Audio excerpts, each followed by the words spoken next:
here, sir. Yes. Thanks for the weather last night. It was a doozy, wasn't it? Yeah, actually, we were walking back from the restaurant. It was only 8 blocks to the restaurant. And it was Brent and I and his assistant and the agent. And we were like going, God, I hope we make it back. You know, I was loving it, but they were like, oh my God, there's lightning. I said, yeah, but it's 9 miles away. No, it doesn't matter. You could, you know, so. But it was great. It was great. You ever flown through tumultuous weather like that? Yeah, I have. I did it one time. I just got my instrument rating, and I was coming back with 2 producers. Boy, 2 producers and an assistant from Star Trek. And we were flying back from Northern California to Southern California, and I called the weather service, and they said, oh yeah, it's going to be bad, but by the time you get there, it'll be all past. And he was a lying sack of, because we flew through everything you could imagine. And when we landed, it was like we all looked at each other with a really funny look on our face, like a smile, but it wasn't a smile, it was more like, oh my God, you know. I mean, it could have been dangerous, but it was my first and last time that I've done that. Because I'm not a commercial pilot, you know, like, you know, I'm a fun flyer, and I love the days and going through clouds. And so whenever I call up and they say, oh, it's bad, but don't worry, it'll be over. I'm like, I don't believe you. I think I'll just stay at a nice hotel tonight. And wait. Fair enough, fair enough. I'd love to go back to the beginning, and what I usually ask my actor guests is, what inspired you to be an actor? I got in the business to be a director, is what it was. I'd been on stage, but only I had a band. You know, my best friend in high school, we had a band, and we did actually played around a lot. And so, but I was trying to discover what I wanted to do. In my second year in college, I got into communication, radio and TV producing and everything. And I just went, oh my God, I love this. And so I went back to school, and when I moved back from San Francisco to LA, another buddy of mine that I went to high school with, his dad was assistant director on the Mary Tyler Moore Show. And he says, come out, you can shadow our director and see what it's like and see what the business is like. And I said, oh, great. And by coincidence, I did a little bit because, excuse me, one of the actors couldn't make it for this one rehearsal, and they said, would you stand in for him? I said, great. So I stood in, and I had met the actors before and worked with them, so I was very comfortable, and I read the lines and had a great time. And for 2 weeks after that, they kept saying, you've got to go into acting, Michael. The directing thing is great, but you know, and I went, I don't want to be an actor. I don't want to do that. But they said the magic word. They said, you can make a little extra money while you're waiting to get your directing slot. And I said, okay, that makes sense. And so I went back to school and fell in love with it. And came out and I said, okay, I'm going to do this for a couple of years and direct after that. And that was 78. And I didn't direct until 98 or 96. So I didn't, but the thing was, I just kept being very fortunate in getting great jobs. So that was the reason why. Took a long way road, but it was a comfortable road. You know what? I'm glad I did it that way, because I really, when I started directing, I understood acting much more, and I understood the behind the scenes, you know, the behind the camera stuff much more. It still was a little rough in terms of getting to know the politics. Had nothing to do with the show. It's the politics behind the scenes that you had to really, some people get it just like that, and they know how to navigate it. It took me a while. Yeah, indeed. And several of your peers on the set, I've asked the question, it's like, what was it like when you said, hey, think I could direct next season? And they approached it with caution. The first year, no, the first year, God, I can't remember, the first year or the second year, anyway, the producers, they knew that the show was going to go. And one of the producers said, oh, so, you know, what do you want now that this? I said, you know what I want? I want to direct. And that was the first year. After the first year, I can't remember what it was. And but it took 7 years because you had to go to all the Paramount School of Directing, which means outside of your acting in your set calls, you had to stay or come in early, and I just couldn't. I mean, I was in makeup 3 hours and out of makeup for an hour after that, and it just was impossible. So, but when I went back to Deep Space Nine, it was in my contract. Nice. Yep. Let's go back to the gig of Next Gen. When did that whole project become a blip in your radar? When did you get the call from somebody saying, "Hey, they're doing a new Star Trek series. You want in?" Well, I knew that they were doing it in '86. Is when I first heard it. It was November, December of '86, and I said, "Oh my God, you know, I got to get involved in this." So I talked to my agent manager, and we were doing very well at the time. I had done a lot of stuff, and you know, my career was doing really well.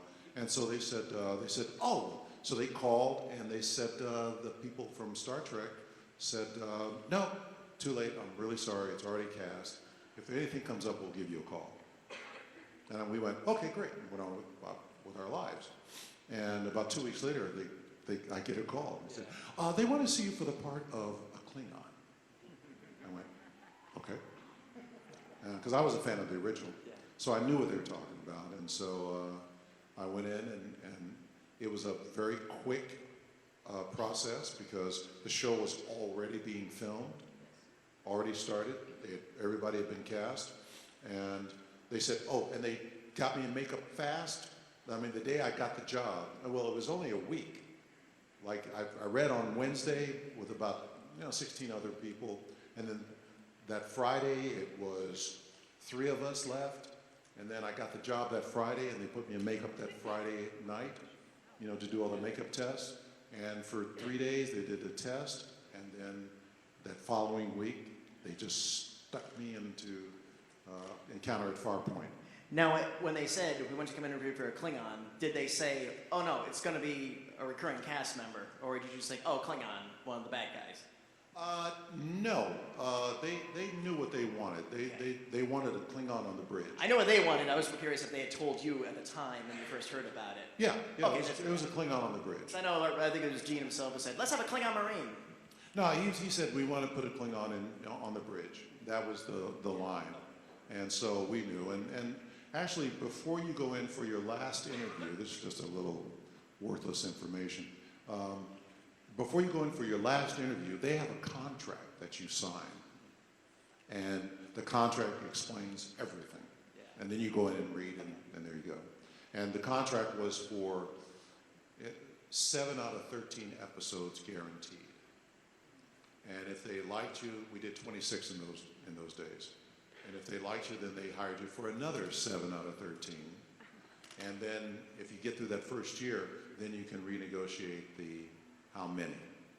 So people have, and everybody has had different stories about who was Worf and what was my deal. And, "Oh, he was just a, I went, "No. Worf was going to be on the bridge and part of the show." And I loved it because the first year, before Denise left, because he was all over the place. He was in engineering, he was driving the ship, he was in operations, he was at tactical, he was at security, he was all over the place, and I loved that. I thought that was really amazing.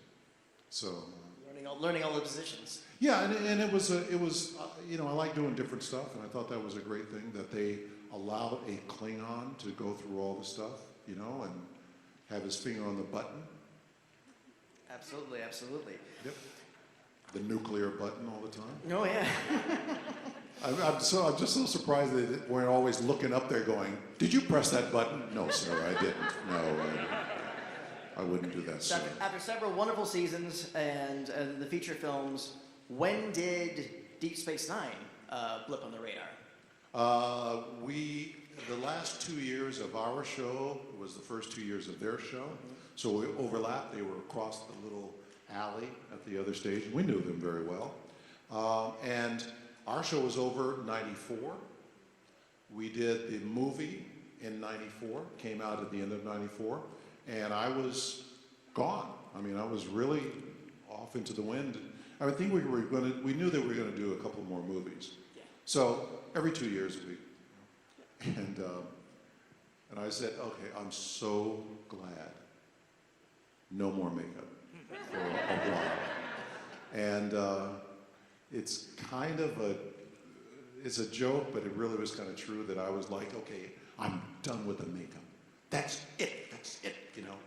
And then in '95, I was in Baltimore doing a video game, and I get a call from Rick Berman.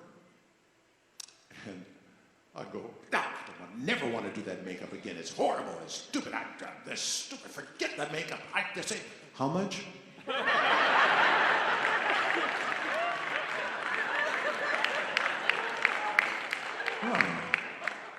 Oh, I don't mind that. But I say that because it was part of it, but I was so surprised how I kind of went, okay. You know, when he says, what do you think? I said, oh, it sounds interesting. So it was very good, but they were very good. I mean, because I'd gone through 7 years, I knew the pitfalls, and so I had that all in my contract. You know, not to be in makeup for one line every day. You know, you had to do your scheduling much better, and the character is in a certain direction. So they were very good about that. Definitely a driven character arc in that series. Oh yeah, I think that they had an idea, but once again, when they saw Terry Farrell and I together, the light went off. Oh my God! And also I think that I was very clear about, you know, this guy is not happy being here. You know, he really, after coming from, you know, the Enterprise, Flagship of the Federation. in fact, he's dropped into a mall in space, spinning around. And I thought that was really a good point, and they took off on that too. You know, like I said, he decided he wanted to live on the Defiant. You know, so yeah. Absolutely, yeah. So, video games, television, film, and my favorite, Klingon Academy. You rated 280 Star Trek appearances, and I don't think it's canonical, but certainly we could probably agree you probably spent the most time in the makeup chair than any other Star Trek actor in history. We think it was, well, we couldn't be sure, but we took an average and we think it was, I've done 1,000 makeups. And at 3 hours a pop, that's 3,000 hours in makeup. It's a very funny thing is that whenever I do, right after that, I did a couple of movies and things like that, really great, interesting stuff. And the makeup people were like, you know, we've never had an actor here that was so happy in makeup. And I go, you just don't understand. You know, you do this 20 minutes and I'm done, and I'm like, yes! Yes! So. Did you ever get to the point where you almost thought you could do it yourself? Never. Okay. Never. I bet some of your peers thought, I think I could have done it. No, 7 years, I basically never really looked at what they were doing. I'd read the paper, I'd read the LA Times, and I'd do the crossword puzzle, and by the end of it, I finished the crossword puzzle, they were done. And there was one time, they always had a paper for me. Oh, here's your paper. And one day, only one time, and I think this is why they never screwed that again, because I didn't have the paper, and I'm looking at what they're doing. Go, what are you doing? Why are you doing that? What is that? Oh my God, what are you? And they said, will you give this guy a paper so he'll let us alone? So that was, yeah, so. And since then, you had a great career in animation.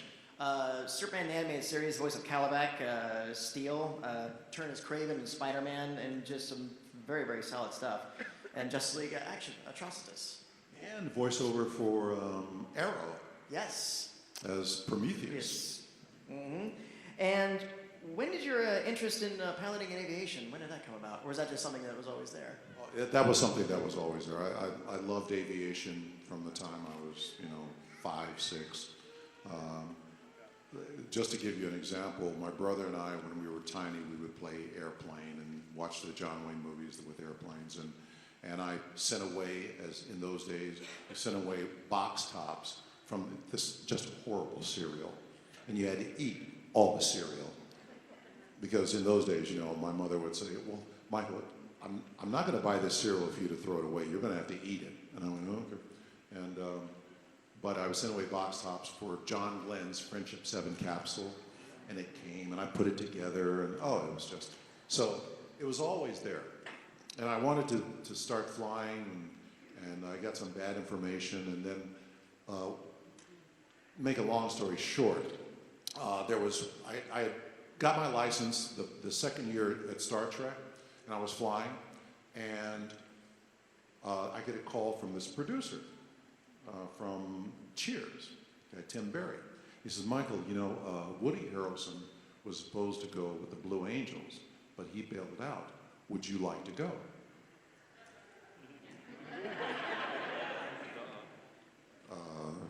Yes. And so I jumped in and I have a great shot. El Centro, California. I flew this twin-engine airplane I was flying at the time down to El Centro, and they parked me between the jets. Okay, I'm very cool. I'm really cool. And that kind of started the whole aviation thing in terms of really in a big way. What's been the coolest aircraft you've ever flown? My favorite is the F-16. And I've got about 12 hours in the F-16. I went with the Thunderbirds first, and then I went with this group called the Okies. I don't know if they're there anymore, but they were a reserve squadron in Oklahoma. And we did dogfighting with 2 airplanes and air-to-air refueling, and really amazing stuff. And then I got shot down by Worf. Yeah. Oh, those guys. The day before, well, 2 things. The night before, I get there, and they're all in the officers club, and they're hammered. I mean, they've got, beers on the table, come here, Michael, and they were saying, so where do you want your personal effects sent to? Because we're going to kill you tomorrow. And they did this thing called, so I'm drinking, I'm getting hammered too, and I'm drinking, and they do this thing called bat hanging, where they grab you and they put you upside down on the eve of the bar, and you have to drink this stuff called Jeremiah weed, upside down. Oh my. And I did it, and the next day we go out, and they were like, Michael, it's no disgrace to throw up. It's no disgrace.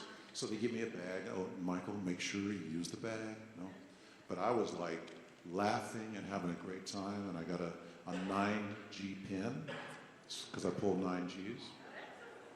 But the coolest, the last thing that I did that was super cool was I knew a bunch of guys in the Navy. And they said, would you like to go on an aircraft carrier in an F-18? Yes. And that was the coolest.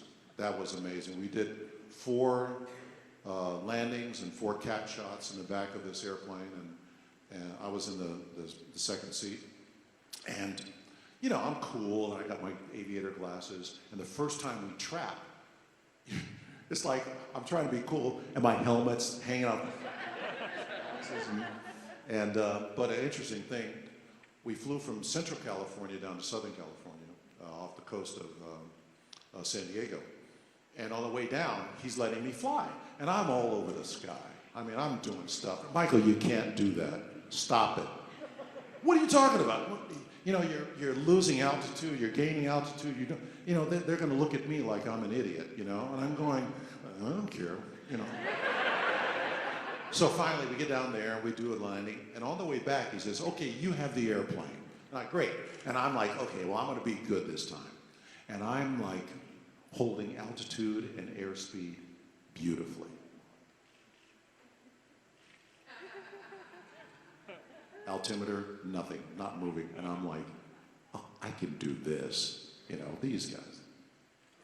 And to one time, I guess as I'm flying, I moved the stick or the throttle just a bit, whatever the case, and nothing happened.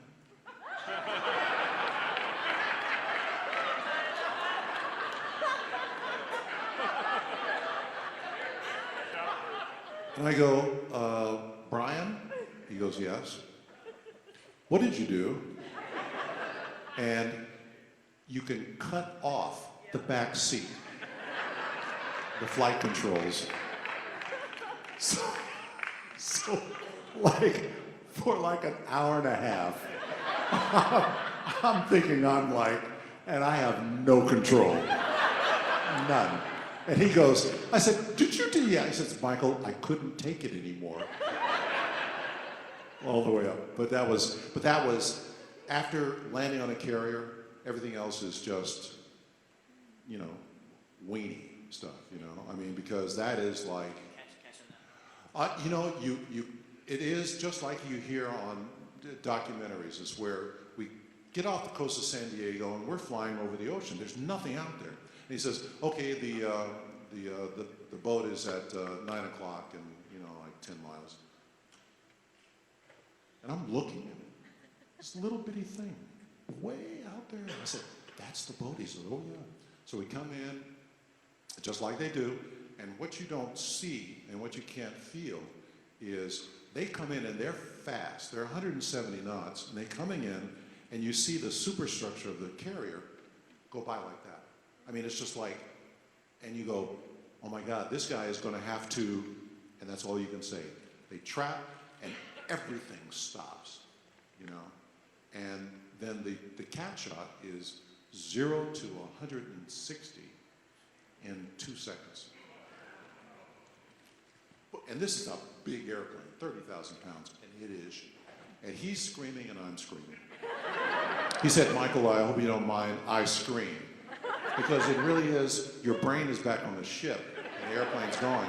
And I said, yeah, and so both of us are like, wah, yeah. And I'm like, let's do it again. And the last thing he said was, you know, Michael, if you want to, we can stay around for night operations. And I went, nope. Let's go home.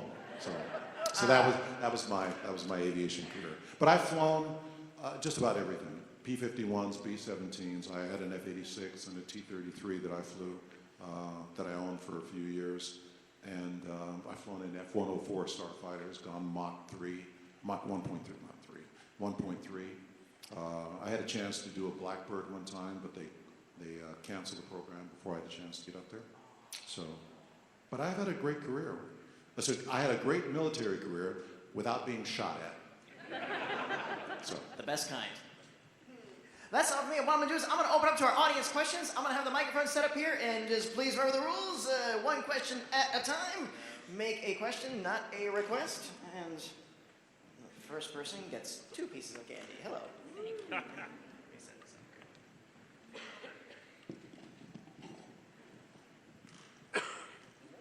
Hi, Michael. Who was your favorite co-star in each show?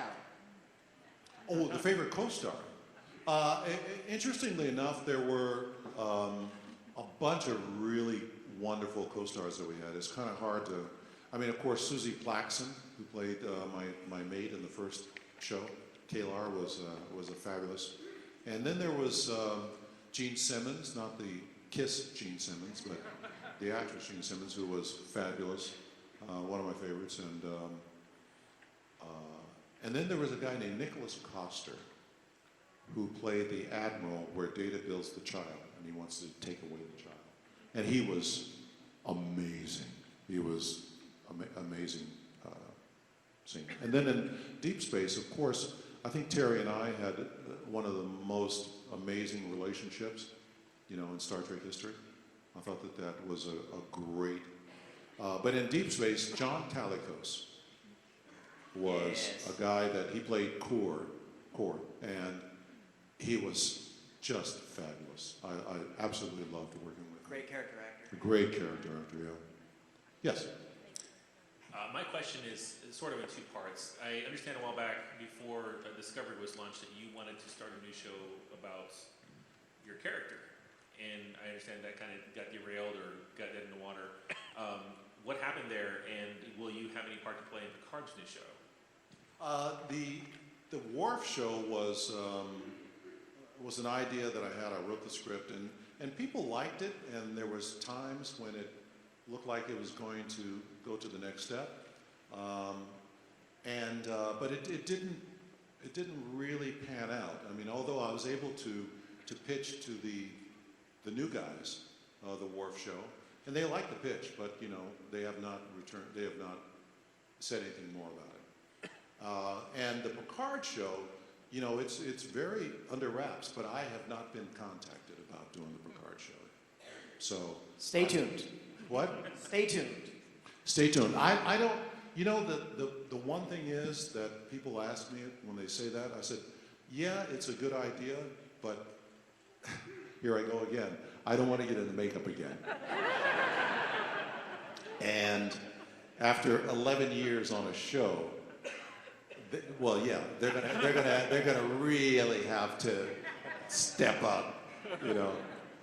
So yeah, but that's okay. I mean, I think I had dinner with Patrick, and we didn't talk about the show as much as I wanted to talk about, was he happy with the way it's turned out in terms of the working environment, you know, being a producer and being, you know, part of the thing from the ground up. And he said it's a great experience. But I'm really looking forward to the episodes. I think, you know, Patrick is fabulous. I've always been a fan of his, so I think it's going to work out. But if I come back or not, hi. Hi. You mentioned earlier that you were a fan of the original series. Mm-hmm. What was your favorite part about working on The Undiscovered Country? Well, the very good question. Everything was great. I love working with Christopher Plummer, and DeForest Kelley was very funny, because when I lost in the trial, he goes, I'm walking by where they're standing, goes, yeah, why don't you give me your card? I'd like to recommend you to a few people I know, you know, and which was fabulous. But the best part was at one point during the Kittimer, the last scene, backstage they had the cast chairs lined up, you know, the original guys, and they had the guest stars. And I was in the guest stars, and I'm sitting like this, and they're facing me on the other side, and I'm just, you know, spacing out or something, and it just hit me. All the people that I grew up with were sitting there. I mean, every one of them. And I just went, oh my God. Now, outside, I was very cool. But inside, I was like, oh my God, there's Sulu. Hi, Sulu. More effective, Captain, more effective. Oh, I love it. And Scotty, oh, hey, Scotty, a good brand of scotch will do that. I know this, and I'm not a bricklayer, I'm a doctor. And they were all there. And I'm doing their lines in my head, you know. I'm just like, one of my favorite scenes is that, in the alternate universe, they say at the end, Kirk goes, I always thought Spock was a pirate at heart. And he goes on about, oh yes, I've seen your counterparts and they're this and they're this. I found them quite refreshing. And I'm doing this line in my head. Kirk goes, I'm not sure, Bones, but I think we've been insulted. And Bones goes, I'm sure. I'm doing the lines. That was one of those moments. I mean, you just imagine you're an 8-year-old kid and you grew up with these people, watching the shows, and then at some point they're a part of your lives. It's quite amazing. Hi. Hey. So thanks for the Deep Space Nine documentary. I'd like to know what you thought about it. I love documentaries. I eat them up like crazy. That documentary had a point of view that I didn't understand. I didn't know what they were trying to say. And that's the thing. It was a whole bunch of different things, and the actors were saying all kinds. I didn't get the point of it. Was it the point where they thought it should have an 8th season, or was it the point of, it didn't get its due that it should have, and it was kind of like the evil stepchild of the universe, but we were the evil stepchild of the Star Trek universe too. So I don't know. I didn't get but it's well done and all this type of stuff, but I didn't get the point. Fine. Yeah. Hey, TARDIS. Hi. I met you in 1995 or 96 when you flew into the Naval Air Station Lemoore Air Show. Yes. So I was wondering, are you still flying into air shows at Naval Air Station? No. But Lemoore is where I flew from to get to that time. Yeah. But no. I sold the F-86 at one point. I think it was 97, 98.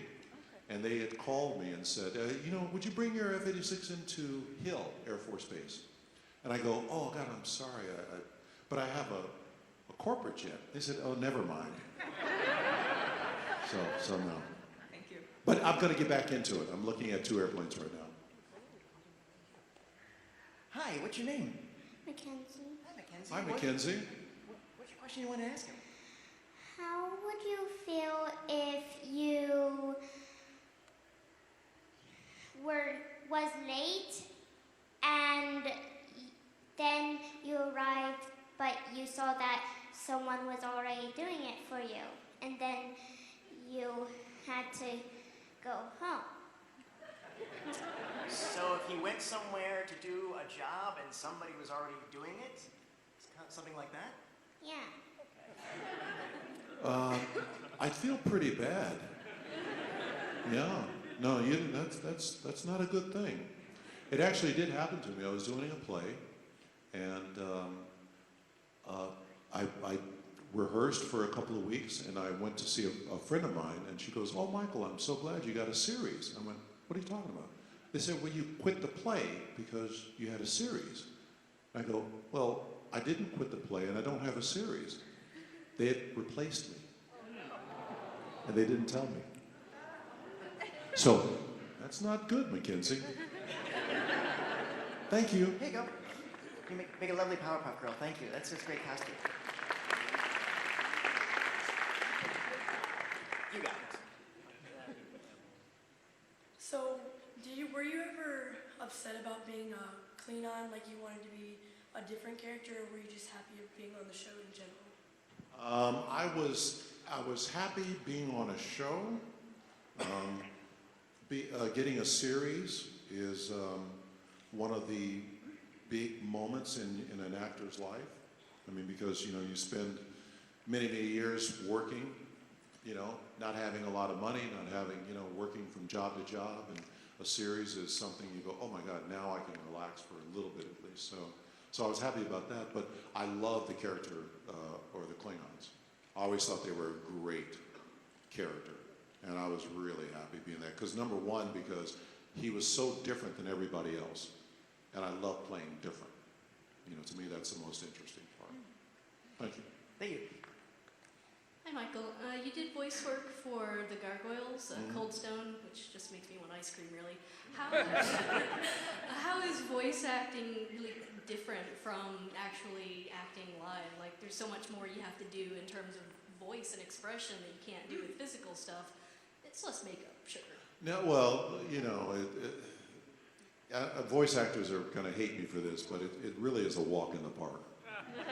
Because, you got to be good at it. In terms of like the guys who are the main voiceover guys in the country, they are just amazing. They're just amazing. So it's not like you can just go in there. But it is, you come in, they have it down to such a science now that you come in, you say your lines, and they tell you goodbye. And that's kind of it. Could you do it like that? Yeah. Blah, blah, blah, blah, blah, blah, blah, blah. Okay, thanks. That's it. You go, So it's pretty easy. It's pretty. You can come in dressed like, you know, naked. I guess that depends on the show. You know, when I did I Am Weasel, you could have come in naked and they wouldn't have cared. Hi. Hi. Hey. I just wanted to take a moment and say thank you for one of my all-time favorite Star Trek episodes, Far Beyond the Stars. That just everybody being involved in it was just such an incredible episode, and I've loved that episode for years. So I just want to say thank you. My pleasure. My pleasure. It's actually it was wonderful because you saw how good the actors were, because you saw them in makeup all this time, but you look at them and you see why they are where they are in their career, because they really are good, you know, and everybody was pretty amazing. No, it was. Hi.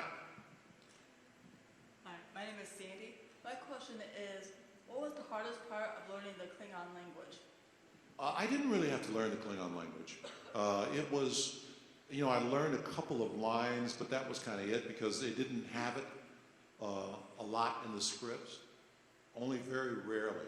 And then they'd write it out, and then they write it out phonetically for you. And so it wasn't very difficult. You just had to learn it. And the problem is that it wasn't a big deal. It's like a high-class problem, is that sometimes somebody would say the words or say whatever the line is before you said it.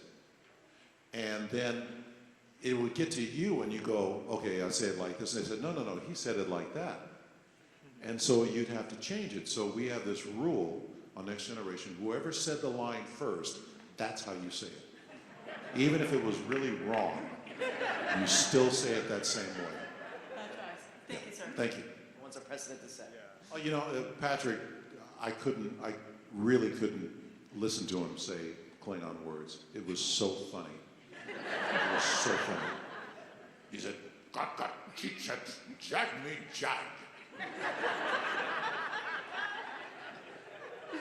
Literally.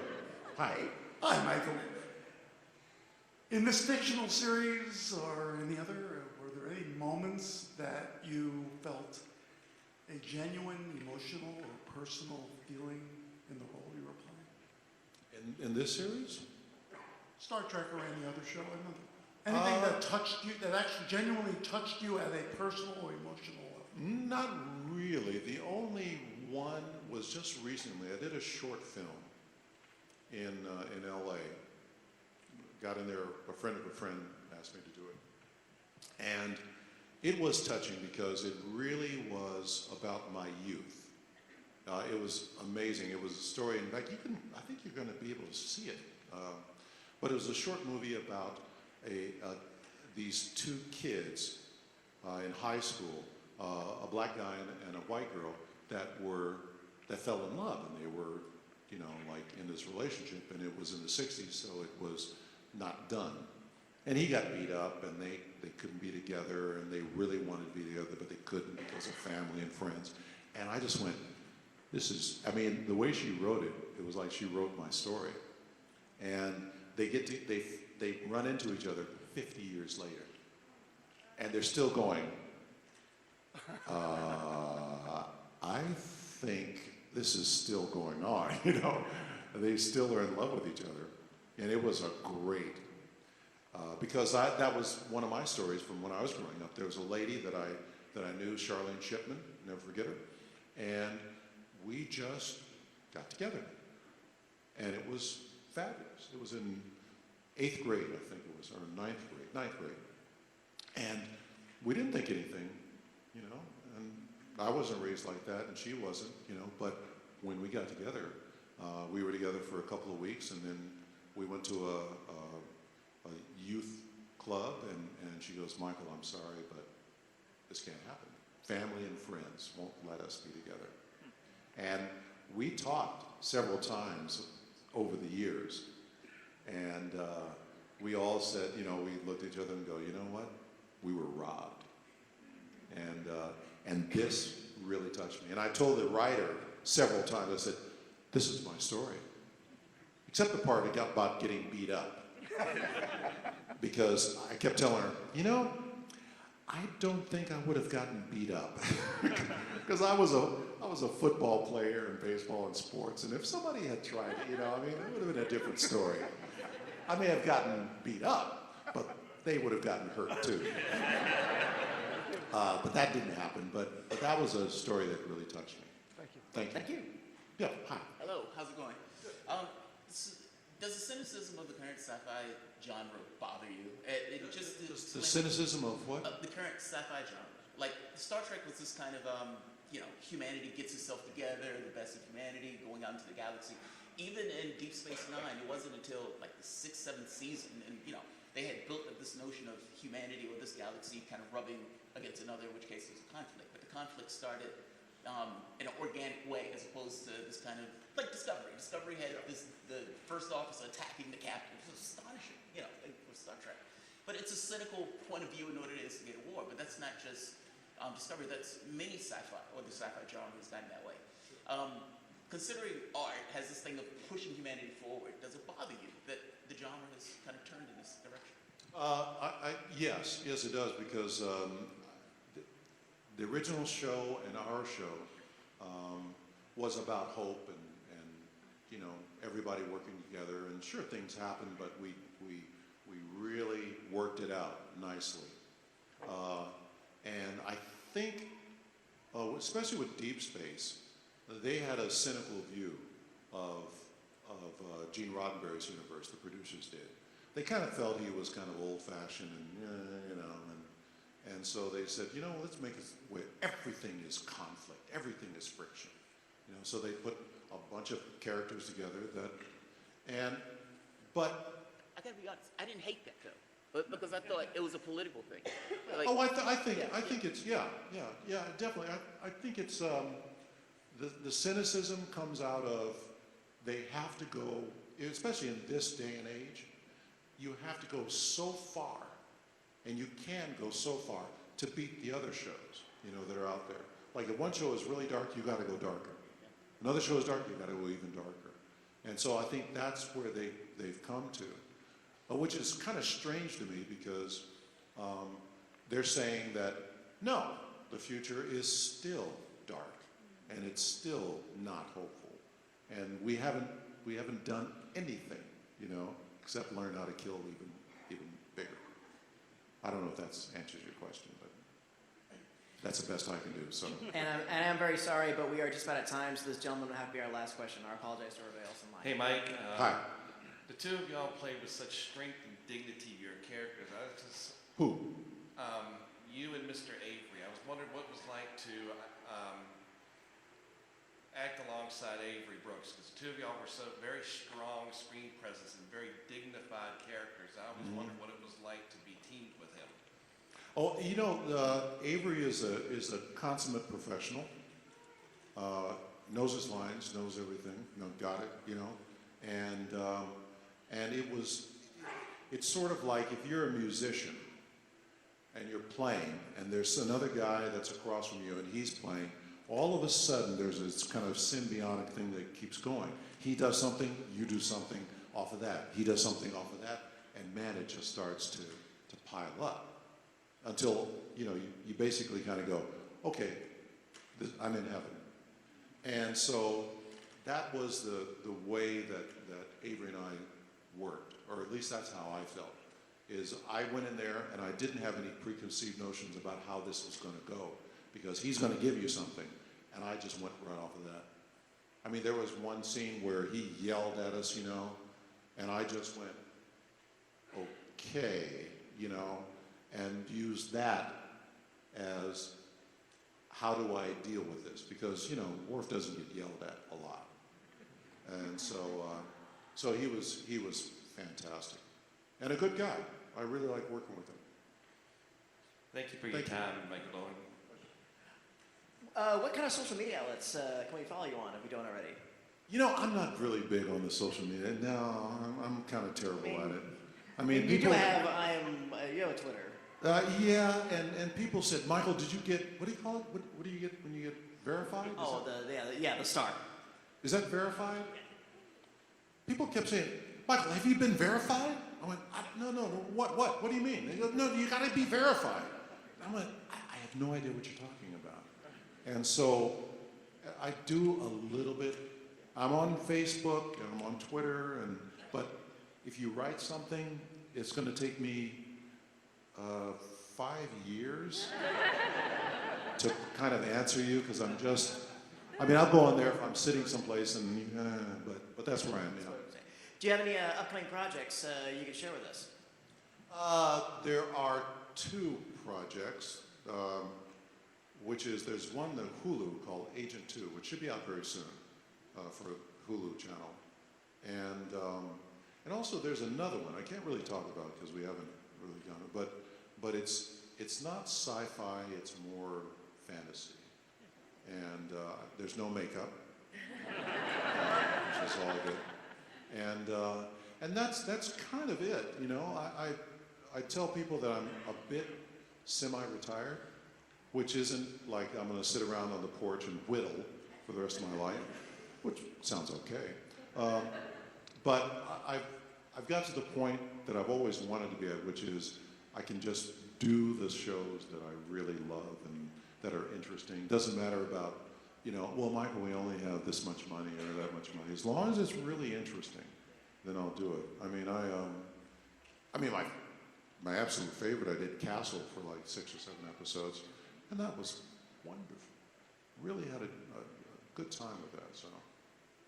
So that's kind of where I am right now. But in this business, you never know. I mean, there was Jack Coleman, who did Heroes. This is a guy that did Dynasty, and I don't know, but he was kind of gone for like 20 years or something like that. All of a sudden, he's Heroes, and he's doing this great, and he was really good. So you never know in this business, which is great. Indeed not. GalaxyCon